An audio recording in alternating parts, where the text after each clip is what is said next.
tell the audience about how you got started in real estate.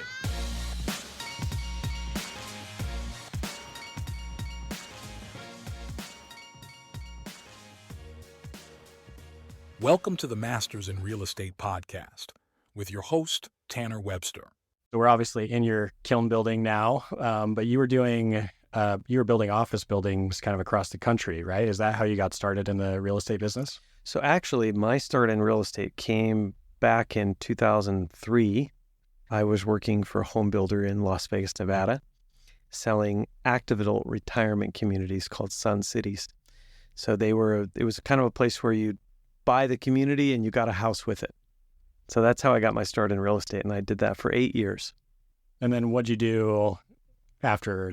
After that, I went and got an MBA. So I moved to England and I did an MBA at Oxford.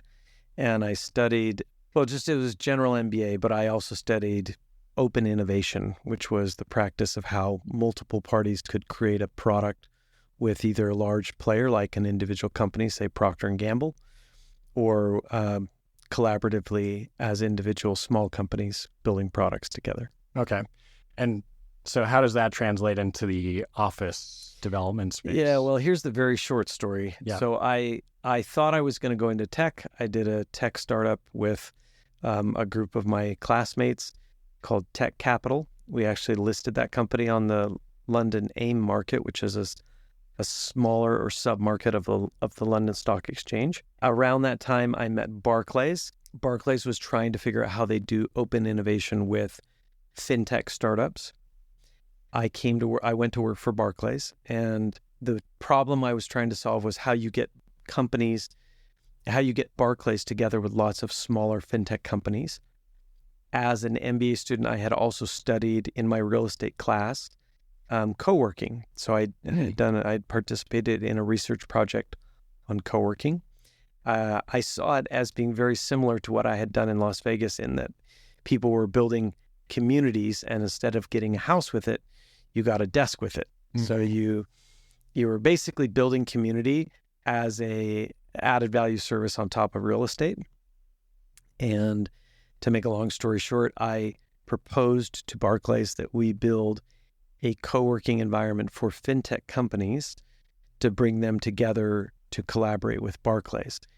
And once that was launched, once the first iteration of that was launched, the group leadership of Barclays came to me and said, came to our team, I should say, and said, let's do this worldwide. And so we set off on a journey of building co-working environments for fintech companies in multiple markets around the world, including London, New York, Tel Aviv, Cape Town, South Africa, Mumbai, India, Manchester, England, Vilnius, Lithuania. And ultimately, circling back to London, we built an entire building where it was a co-working environment designed for fintech companies. And so that journey with Barclays was almost 5 years, and really gave me my start in co-working. And what were you doing for Barclays? Were you doing everything from like site selection to, picking out the furniture, or what was your involvement in that? So most of what I was doing was building a model whereby Barclays could collaborate with, partner with, invest in, and in many cases, build products with fintech companies. Mm-hmm. So it was mostly an innovation strategy that I was focused on. Sort of the sideshow was creating these environments. And yes, I would do all the site selection. I would work with the design team, which the designer for that brand was called Rise. That designer is Lee Radford, who is the co-founder of Kiln. So Lee did most of the design work and the furniture selection, those kinds of things. But in the process of doing that, we had to make the real estate or the co-working side of it sustainable. So it had to financially be self-sustaining. And so I learned a lot about flex office and co-working, and found that I was really interested in that, and saw that it could be done successfully here in Utah and in the West. And I saw an opportunity that I wanted to go after here. So 7 years ago, I left Barclays and started Kiln. So that was 2017. So kind of right. Yeah, July of 2017 is when I really started going at it. And then I raised the first round of funding for Kiln in September of 2017. And what I think there's kind of two schools of thought here. Like you could just bootstrap it and do like maybe one location, and then 5 years later you could do another location. Why go raise money for this? Well, really hard to bootstrap a business that requires millions of dollars to build out. Yep. So the bootstrapping idea wasn't possible, because the idea with bootstrapping is you build an initial product on the cheap, basically, and you try to get some customers to start bringing in some income. But there was really no way to do that with our business. So yeah, I raised $6 million in the first kind of round of funding. It was in a few different buckets. Wasn't all from the same cap table. But was Lehigh the first site, or walk me through the first site? Yeah, so Salt Lake was the first location that we officially signed. However, we actually built, and this is very unique, we built a beta. So a prototype, and we did that here in Lehigh. So in a building next door to the one we're in today, we took half of a floor, and using a modular set of furniture that we had designed ourselves, we actually built out a co-working environment and tested the size of offices, the kind of the program that we were doing, and in a matter of less than a month, we filled up about 20,000 square feet. With That's pretty good. Paying customers. Yeah. And so how did you expand from there? Was it like, we want to stay in Utah, or how did you think about that? We always knew we wanted to expand outside of Utah. And Utah is a relatively small market, just in general. So we signed Lehigh and Salt Lake. And at the time, I thought those would be the only two locations in Utah. And then we started focusing on Boulder and San Diego. We didn't get a deal done in San Diego, but we got a deal done in Boulder. We also identified that Park City was a market that had some opportunity in it, so we started there.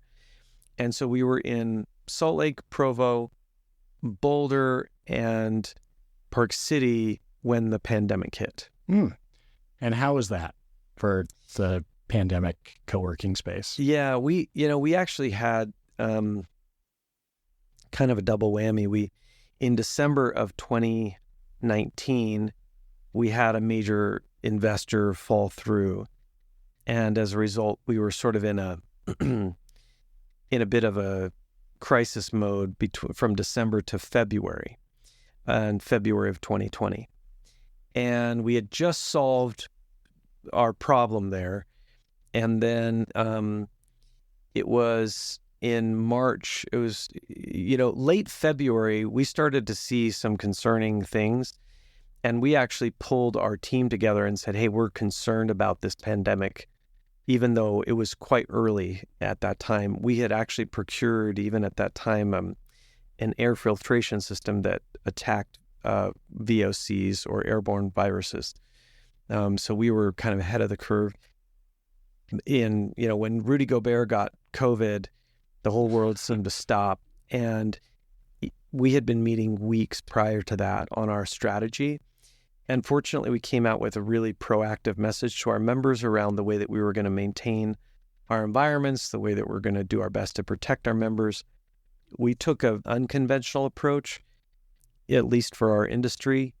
And we actually proactively went to our members and offered discounts and tried to customize solutions for our members during that time. The industry was mostly sort of in a wait and see approach, like, let's just see what happens. And if a member asks for a discount or demands a discount, then we'll kind of see what we can do with them. But in our case, we proactively called every single member and said, what do you need to get through this? And I believe that ended up being the saving grace for us getting through it. I think our members saw that we weren't trying to be stingy, that we really wanted to find a way just to survive the whole thing. Our investors likewise were very supportive. And while this was going on, we also had the fiasco of WeWork. Yeah. How did you, were you an admirer of WeWork, or how did you look at their business when comparing it to your own? Definitely an admirer. I had first spoken to Adam and Miguel when they had only 5 locations. and had met with them on occasion as they built their business. I moved in 2015. Well, in 2014, I was going regularly to Manhattan. In 2015, I moved my family there. And so I was working in Manhattan for 2 years. And during that time, I saw them on occasion and met with Adam. I actually told Adam I would be starting Kiln and got his advice. I think that they had a really great vision for their business. I think they understood that there was a real shift coming to the world of office. I think that they were ahead of that shift. They were doing a lot of things right, but they got a few things really wrong. What do you think they really missed on? Structure. So the structure of their business, the source of their capital, the incentives behind the capital they were taking, and a general misconception that they were really running a real estate business, which comes down to creating cash flow, versus a technology company or another kind of high growth business. The fundamentals of the way that our business work require you as an operator to be very focused on unit level economics. And that's what they got wrong. The organization was focused on enterprise level valuation and growth, kind of the growth at all costs mentality. And because of that, they lost sight of the importance of unit level economics, which isn't just understanding or being focused on the financials of a location, but it's understanding how that location actually works within a local ecosystem. It's really doing excellent due diligence on the location itself, on the deal structure with the landlord, on the incentives that the landlord has, and then on the risk that the organization is incurring by taking on that additional location. So too much growth, too fast, not focused on unit level economics. Do you think you saw that before that happened? Yes. Like you said, they're growing way too fast and they're going to... Yeah, I mean, certainly from 2015 onward, WeWork was kind of doing things that just seemed irrational. You could say that. Yeah. So you kind of talked about creating an ecosystem. Let's talk about site criteria. How many locations do you have now? Kiln has 14 locations and 8 under development and multiple in the evaluation and deal negotiation stage. So there's obviously a lot of office to choose from these days. What do you care about in that? Lifestyle. So we think of our brand as a lifestyle brand, and the purpose of our business is to elevate the quality of people's life while they're at work. So when we think about location, we think about how does this location offer the best quality of life to people while they're at work? Are there walkable amenities? Is the parking easy? Does it give access to the outdoors? Does the natural environment inside work with the outside? Meaning, are you getting good natural light? Does it feel right? Can you create a dynamic environment inside that is going to be really engaging and provide all of the amenities and the experience that we want to provide? Is the underlying cost of the location such that there's going to be an arbitrage that will support our basic thesis around return of investment? And do you have like a preference for suburban versus urban, or like size of floor plates, that type of stuff? Yes. How does that work? We tend to, coworking, you'll see, will range from, WeWork had locations that were 300,000 square feet, and you'll find coworking operators in 5,000 square feet locations. Kiln's sweet spot tends to be around the 20 to 40,000 square foot range. Okay. Do you think that could work on like a micro level? Because selfishly, like when I talk to cities, they're like, we really want office here. I'm like, office doesn't work very well. But, could you put up a bunch of 10,000 square foot kilns across the city or across the valley? Or is it like, what makes that minimum of 20 to 40,000 square feet make sense? Yeah. Generally speaking, the answer is no. Yeah. One of the things when I did go to Adam Newman and talk about building Kiln, his main piece of advice was you have to go big. on your floor plate sizes, on the size of your locations, or else you can't get the economics to work. What makes Kiln successful isn't actually the physical environment alone. It's really the pairing of that physical environment with a world-class team that operates the space, that provides a level of hospitality and care and concern and support. And basically, it's almost like a fractional member of every person's team. Like our team acts as a fractional team to everybody else that's here. So in order to build a team that's high quality, you have to have enough space that's going to support the cost of that team. How many tenants do you think, like as far as companies and then maybe people on like 40,000 square feet, what does that typically look like? Because you're not signing like one big tenant, you're signing a lot of small ones, right? I mean, it's going to be usually around 400 to 500 members per location, anywhere from 70 to 120 companies. Sometimes it can be as high as 200 companies. Sometimes it's an individual that also represents a company. In a lot of cases, that would be the case. As you know, Kiln has offices that fit, or we call them studios, that fit teams of 25 to 50, and they have their own internal meeting rooms, their own space. And then we have offices, private offices that go down to the size of 2 people. And then we have club members that are typically one individual or a group of individuals that just choose to work in that way. How do you think about the tenant mixing in that scenario? Because you could just put up a bunch of like private offices, but then you wouldn't be able to attract the 50 team member companies. Like, how do you think about mixing those two? But part of what makes Kiln successful is the diversity of our members.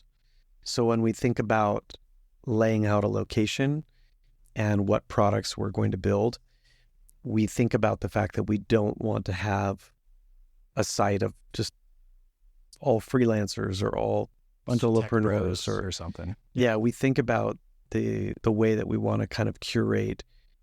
Some companies are going to be billion-dollar companies. Here in Lehigh, we have several companies that are billion-dollar companies. And then we have several, hundreds of people that are club members or guests or visitors that are of a smaller nature. And it's that diversity that actually makes Kiln really special. And how do you attract those tenants? Because you're not hiring like a traditional office broker from CBRE or something. Yeah, although we do partner with brokers. Oh, okay. So we have a number of brokers that we work with. Again, they tend to use or take the larger office spaces with the bigger companies. They really like flex office because there's no CapEx up front. There's a very minimal amount of headache of moving in and out. It acts as a flexible monthly overhead on the books of the businesses that typically take membership with Kiln. And most importantly, and this is the most important thing, the average company is going to save between 3 and 5% on their HR spend by being based at Kiln, because they're offering their employees a much nicer and more engaging environment than they would if they were in plain Jane Office Space 2.0. And are you talking about like benefits, like in exchange for a higher 401k match, you're getting this cool office? I'm saying that the lifeblood of any company is their talent. Yep. And if you're hiring talent, particularly younger talent, like under the age of 40, they tend to care quite a bit about experience. So if you're in a plain office environment, and let's say you're a team of 15, and you have 2 little conference rooms, and the CEO has an office, and then you have a bunch of little desks, and you have a kitchenette. Well, what I can tell you is that the number of choices of things you can do as a member of that team are quite limited. You can look over at the kitchenette, and you can see if there are snacks on the table or not. You can look over the conference room, see what's going on there, and there's only one private office. If nobody's in the office that day, it's going to feel totally dead. If you're the first person that walks in, you're going to be turning on the lights. There's no music. There's no live plants. There's no art purchased in flea markets in London. There's no good vibes. No good vibes. And what I can tell you is that energy is the essence of any company. We just don't always appreciate that. So the energy that you bring with you and the energy that you gain from the environment that you're in has a dramatic impact on the outcomes of your work. And when you're talking about recruiting talent, the talent is thinking about, what kind of experience am I getting? What's the environment going to be like that I'm going to be on every day? Imagine that you brought in a top tier tech person, somebody cool, and you sat them down and you're like, oh, but by the way, you're going to be working on a 10-year-old Lenovo laptop today. You can do 90% of what you need to get done on this laptop. It does email, you can program on it, you can browse the web on it. It's just not quite as fancy or nice as the MacBook that you've got in your hands right now. Thank you. And the point I'm really getting at is that the old world of Office is like the 10-year-old Lenovo laptop. You can do it. It has the functionality. It's significantly less expensive in some cases, although to be perfectly frank with you, it's not less expensive than Kiln, and I can explain why. But it's just so much less enjoyable, and you're not going to be able to attract top talent. And if you're hiring your first, woman in your team, for example, they're going to be surrounded by a lot of other women here at Kiln. Or if you're hiring somebody from out of state that's not from Utah, they're going to be surrounded by other people that are going through a similar transition of moving to this state. And so Kiln is actually like bowling with bumpers when you're trying to attract and retain talent. And that's why when you're bowling with bumpers, you're more likely to get more pins down. When you're hiring, recruiting, retaining, enhancing your talent, and you're based at Kiln, you're going to do it at a lower cost. Can we dig into that a little Sure. bit more? Like you mentioned that the Class B suburban office, maybe Class C, Sure. they're going to be cheap rent, but Even Class A. yeah.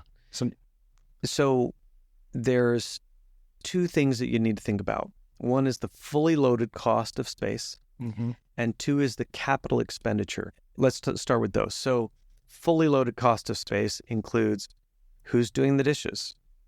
What's the cost of the internet that you have there? By the way, at Kiln, we have Cisco Meraki hardware. We have a 24-hour service monitoring our internet. We have all of the software systems and cybersecurity protections from Cisco, which is really not cheap. We have redundancy lines. Each WAP is about $5,000, and these are Wi-Fi 6 WAPs. And we have in this location around 20 of those. So if you just think about the internet infrastructure as one component, yes, you can get cheap, residential quality internet at an office space, but it's not going to come with all the cybersecurity protections, all of the high-end hardware and software components. That's just one aspect.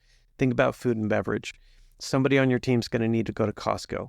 They're going to have to argue with the rest of your team about whether or not they buy, this or that, Rockstar, or they're going to get pretzels. I don't care what it is.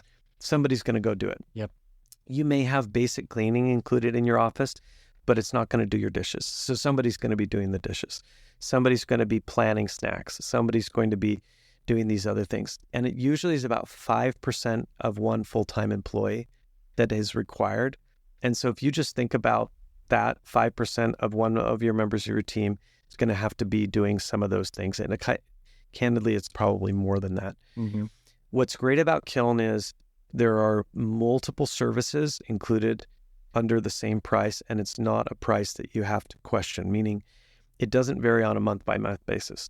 So if you're in plain Jane office space and a desk breaks or something breaks or the internet breaks, you have to pay for that. Under Kiln, you just have a set monthly price. Everything is taken care of. Wow. If you're in plain Jane office space, you've got to sit around on your weekly meeting and decide what to buy from Costco that week for snacks. At Kiln, we take care of all of that for you. If you're in your plain Jane office space, you're not going to get Waffle Wednesday or Après-Work on Thursday. And believe it or not, as a young company, usually time is very scarce. So this whole idea that like startups have great culture is actually not accurate. Yes. Startups don't have great culture. Startups work extremely hard, and they usually don't do a lot of fun things. Even if they have a little basketball hoop on the wall in the office, it's usually not fun. It's usually hard work. And so to have somebody else, another team thinking about like, hey, we've made waffles for you on Wednesday, come on over, having that be sort of plug and play culture is really, really nice for a company because they don't have to worry about that. And believe it or not, for an employee, somebody that may not have a ton of equity in the business, they're thinking, I really just want to have a great experience where I work. They're also appreciative of the learning and development. When you put your team in a siloed environment, the likelihood that they're going to meet anybody that's going to make a difference in your business is almost zero. Whereas at Kiln, 50% of our members say that with every 6 months, they meet somebody that has a meaningful impact on their business. That's awesome. It's pretty, not just like chit-chatty friend, but somebody that actually could change the course of the business. So all of this sounds awesome, but there's got to be a lot of staffing and planning and all that involved. Yeah. How do you think about that operationally? Like how do you staff these buildings? And this is the big misnomer about flex office co-working. A lot of people think it's about the environment. It's so much about the team and the way the team is built and designed and operated. So we think about it through hospitality, and we have more hands than any other co-working brand out there, meaning we have more employees than most co-working brands do, because we think it needs to be a higher touch hospitality experience. A lot of co-working brands will have one person. They'll sit at the front desk, make sure the doors are open, but won't really be actively engaging and building. Like today, we had a spike ball tournament that went on. But if you went to the spike ball tournament, it wasn't just like a spike ball tournament. There was like little refreshments and fun things going on and people with name tags. It was more involved than just spike ball. I mean, every time I come to a Kiln location, I get helped by like 4 different people. Good. And so I get lost very easily. And so it's nice to have, 4 people who can help me at any given second.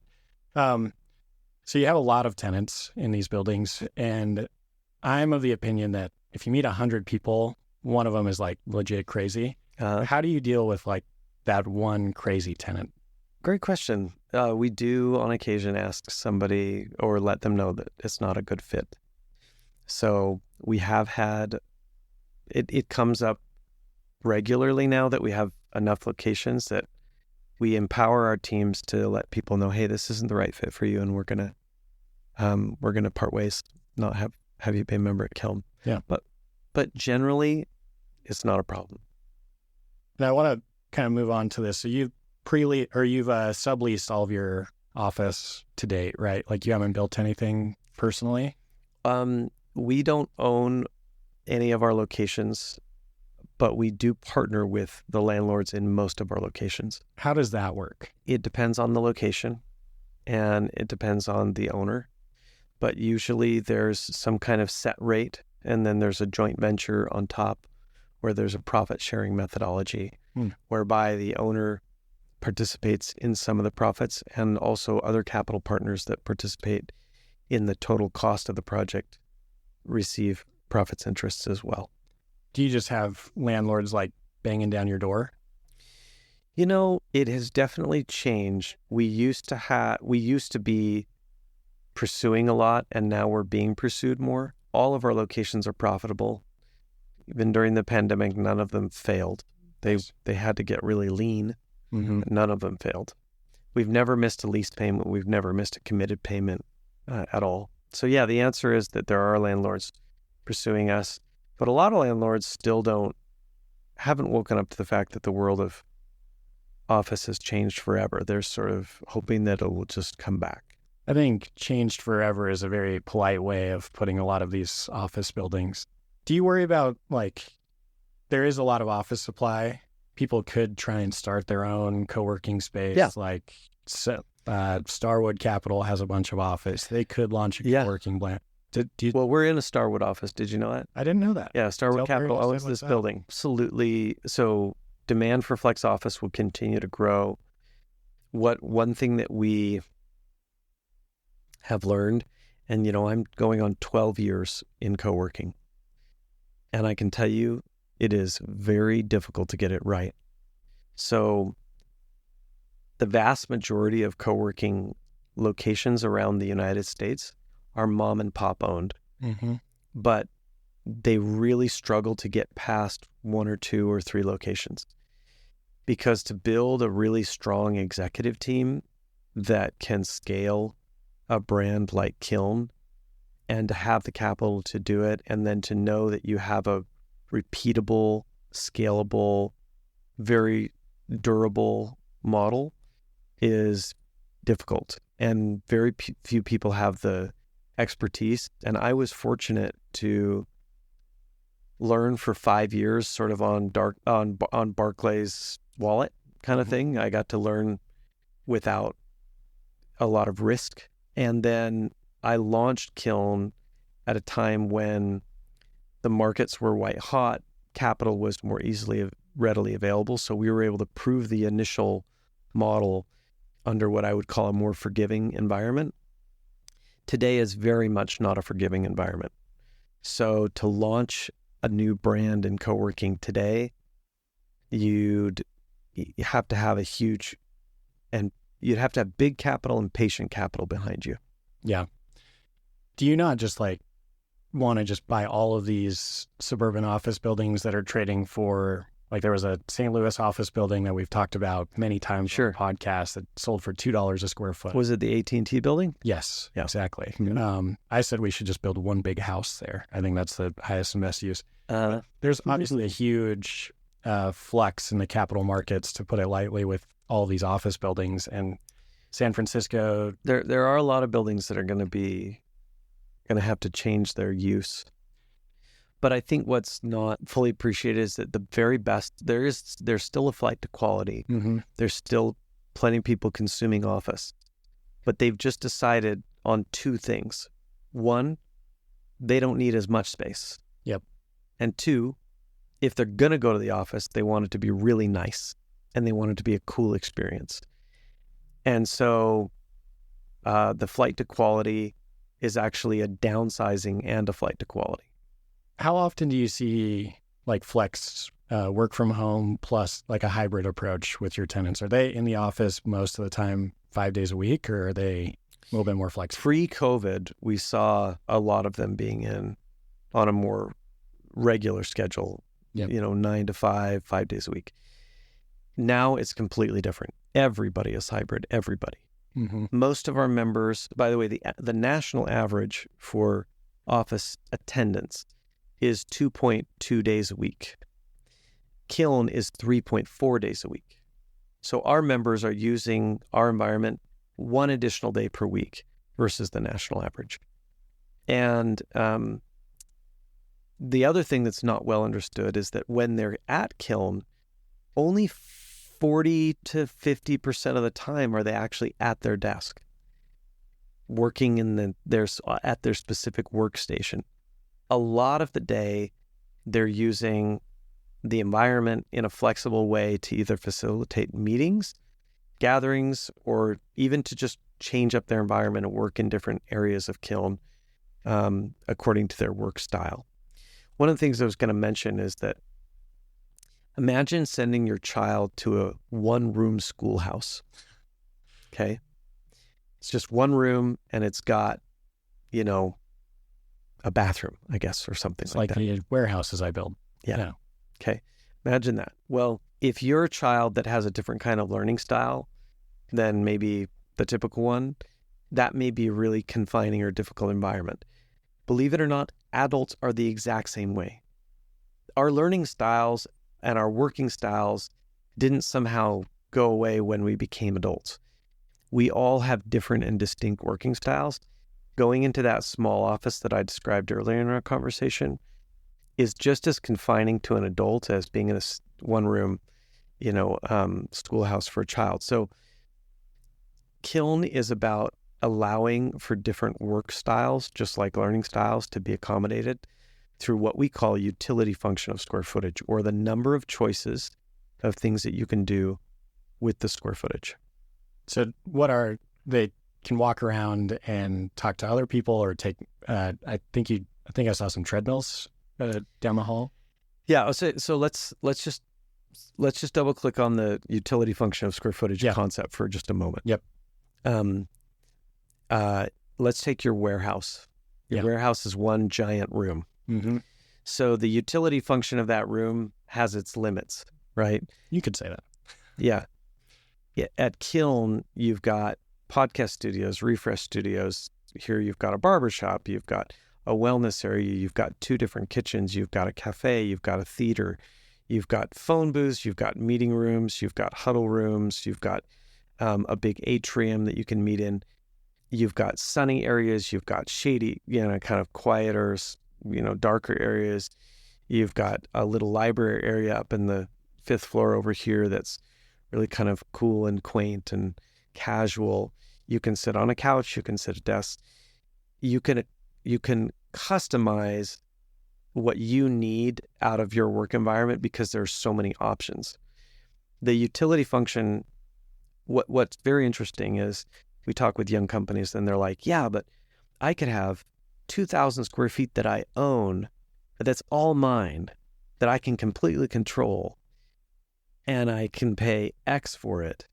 Or I can come to Kiln and I'm only going to have a certain amount of space that I can control, but I get access to a much bigger floor plate, and they'll go back and forth with which one's better. But I can tell you, for the employee experience, the data is very clear. Employees need better optionality around their space. They really value being in a beautiful, high-quality environment that's been designed properly, has really good quality finishings and fixtures. And the utility function of the square footage at Kiln is 10 times better than what it would be in that small office space that I designed with its little kitchenette and 2 meeting rooms. I think the barber shop just sold me on getting a Kiln. Yeah, well, it's a good barber too, by the way. Yeah, that's great. Yeah, Hitch is a barber here. I want to bring this home on 2 questions. Sure. So you said you have, I think, 8 projects in the pipeline.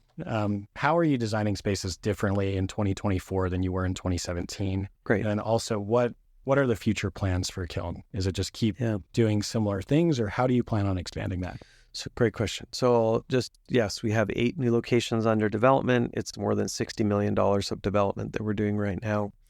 They're mostly in lifestyle communities. One thing that's very different about Kiln is we tend to take old retail spaces and convert them.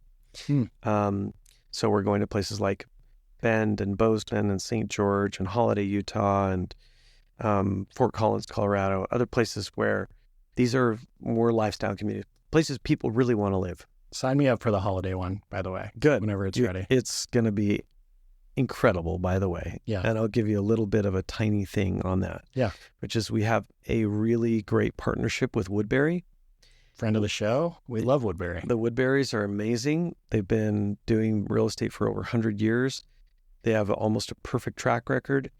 They really care about their projects, and they're taking that old Macy's box. It was originally a ZCMI, and they've put a tremendous amount of capital and thought into that building, as well as the overall development, which will have some incredible amenities in that development. It will be better than City Creek. Oh, wow. But in Holiday, Utah. Yeah. So I love it. It'll be really impressive. The old office was designed around the idea that people don't actually need a place to work anymore because they can work from anywhere. Mm-hmm.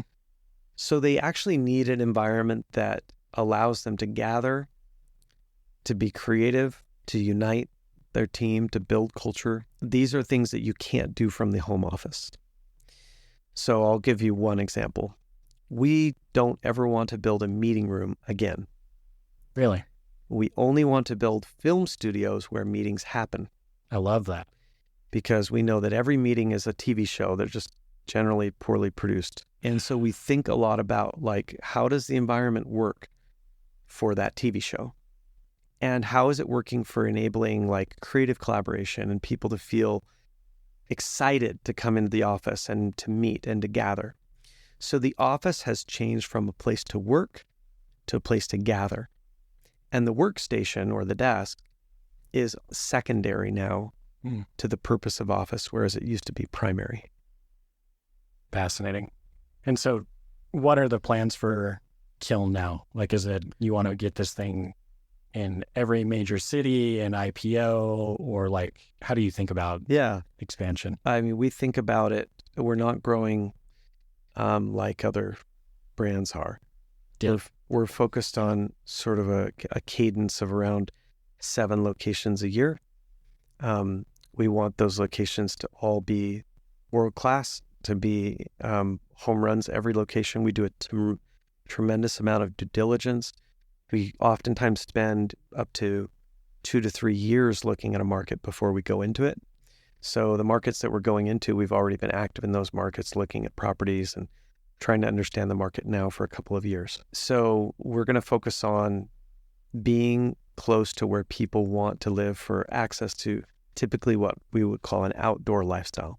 Cool. Well, this has been awesome. Yeah. I want to get a Kiln studio. I want to start building co-working. You got me fired up. That's good. Okay. That's good. What I will tell you is that for any of your listeners, if you have a creative property and like us to take a look at it, reach out to us. And then the second thing I'd say is remember that the office evolved out of the industrial era and became part of what we'd call the information economy, where you were passing information. You actually had cubicles set up in rows so that information would pass from one desk to the next to the next. Oh, I didn't think about that. And it was all designed around this idea of either the industrial factory concept or the informational factory concept. Now we're in this era where technology has actually outstripped our ability to use it effectively, meaning you have way more apps on your phone than you'll ever be able to use effectively. And so now it really comes down to human, just creativity. And creativity is entirely a function of team. The collective outcomes, creative outcomes of a team are always way better than the creative outcomes of an individual. And so gathering your team in a creative environment, an environment that inspires them to work together, to come up with those creative solutions, to leverage technology in creative ways, that's really the future of office. It's trying to unlock that next level of human potential in the workplace, not trying to just, how much square footage do we need and how many meetings rooms do we need and does it have a kitchenette and what's the lowest cost per square foot that I can obtain. It's very short-sighted for young companies in particular to think that they can or should build their own environments when they would never build their own laptop. And yet their environment has a bigger impact on them and their team than even the difference between that Lenovo laptop and your brand new MacBook Pro. I'd rather work at Kiln and have a Lenovo. That's than Yes. some dingy office with a Mac. And the good news is you can both have a MacBook and you can work at Kiln. That's great. But the real truth is, and this is the really important thing that I think we could all take away from those of us who really worked through the pandemic, is you can only be at one place at one time. Make it count. Make that place where you're working from count. We all know that business is all about relationships. You're never going to meet a random person at your home office that could change the course or the nature of your life or your business. But it happens on a daily basis at Kiln or other co-working environments as well. And the future of work is really about the future of creativity. The future of creativity is really about the kinds of people that you know and interact with that expand your thinking. Cool.